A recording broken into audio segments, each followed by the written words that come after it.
Ginsabat siya ni Jesus paagi sa isa ka istorya. Siling niya, may isa ka tao nga nagdulog pa Jericho halin sa Jerusalem. Samtang nagalakat siya, hinali lang nga ginbanggaan siya sa mga tulisan. Ginkuha nila ang iya pagkabutang pati ang iya bayo. Ginbakol nila siya, kaginbayaan nga lipong kagdaw patay na. Natabuan man nga may pare nga nagdulhog sa among nga dalan. Pagkakita niya sa tao nga nagahamyang, naglikaw siya sa pihaksang dalan kagin-agyan lang niya siya. Nag-agi man dito ang isa ka Levita. Pagkakita niya sang tao, naglikaw man siya kag nag-agi lang. Sang ulihi may nakaagi nga Samarianon. Pagkakita niya sa tao nga ginbakol na luoy gid siya.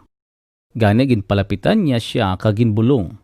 Ginbutangan niya sang lana kag bino ang iyang pilas kag ginbugkusan. Dahil ginpasakay niya siya sa iya ginasakyan nga sapat kag gindala sa isa kadalayunan. Didto ginatipan pagid niya siya. Sa madson nga adlaw, ginhatagan niya sing kwarta ang tag-iya sang dalayunan kag nagsiling. Atipanon mo siya, kag kun kulangon pa ang akon ginhatag sa imo, dugangan ko lang ini sa akon pagbalik diri.